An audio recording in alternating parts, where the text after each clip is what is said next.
तो दोस्तों Thomas when का बैटमैन एक अल्टरनेट का टाइमलाइन का बैटमैन है, जिसको हम लोग देखते हैं कि जब बैरी जो होता है वो टाइमलाइन को चेंज करता है, तो वो जो नई टाइमलाइन बनती है उसमें जो बैटमैन होता है वो टॉमस वेन का बैटमैन होता है। लेकिन इसकी एक सैड स्टोरी का पार्ट भी है, जब बैरी उस टाइमलाइन को रिमूव कर देता है, तो ये स्टोरी तब स्टार्ट होती है। होता क्या है कि हम लोग उस स्टोरी के स्टार्ट में देखते हैं कि टॉमस वेन जो है वो अपने ब्रूस के बेड के पास बैठा होता है और वो कहता है कि बेटा कुछ भी हो जाए मैं तुम्हें कभी नहीं छोड़ूंगा। उसके बाद सीन शिफ्ट होता है, हम लोग देखते हैं जो ब्रूस है उसकी डेथ हो चुकी है और मार्था जो होता है उसके अपने पर्स की पड़ी होती है।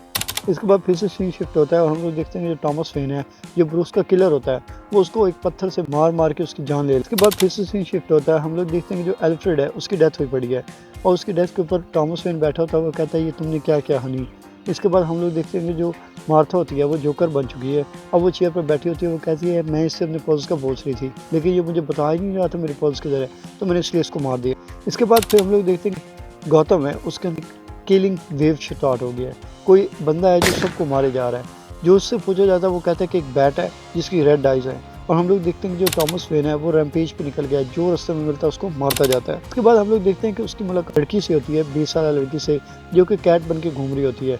तो उसको वो मारने लगता है, तो वो कहती है मार डालो, मेरे तो आगे पीछे रोने वाला भी कोई नहीं है। लेकिन उसे नहीं मारता। वो उससे पूछा तुम ये क्यों कर रही हो, वो कहती है कि मेरी फैमिली मारी जा चुकी है, अपनी फैमिली का बदला ले रही हूँ। वो कहती है कि ठीक है तुम मेरे साथ मिलकर काम करो।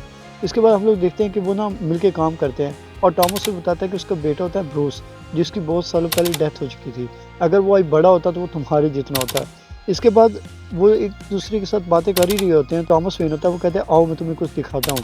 तो उसके बाद जब वो बैट केव में जाते हैं, जैसे ही वो दरवाज़ा खोलता है आगे से जोकर आती है, वो कैट को गोली मार देती है। इसके बाद फिर से सीन शिफ्ट होता है, हम लोग देखते हैं कि जो रिवर्स फ्लैश है उसकी डेथ हो चुकी है और बैटमैन वहीं पर पड़ा हुआ है। फिर से वही सीन शिफ्टिंग होती रहती है और हम लोग देखते हैं कि जो दो टाइमलाइंस होती हैं वो आपस में मर्ज हो रही होती हैं और टॉमस वेन बैटमैन को कह रहा होता है, मतलब अपने बेटे ब्रूस को, कि ये काम छोड़ दो और तुम अपनी ज़िंदगी जीना स्टार्ट कर दो। और तभी हम लोग उसके पीछे देखते हैं फ्लैश को, रिवर्स फ्लैश को। वो क्या करता है, आप भागता है, टॉमस वेन को पकड़ता है मरने से पहले और उसको एक ऐसी टाइम लाइन में जाकर फेंक देता है। वो कहता है मैं कहाँ हूँ, मतलब टॉमस वेन का बैटमैन कहता है।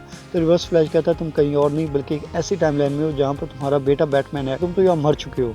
तो इसके बाद हम लोग देखते हैं कि जो टॉमस वेन है वो वहीं पे खड़ा होता है और गौतम को देख रहा होता है।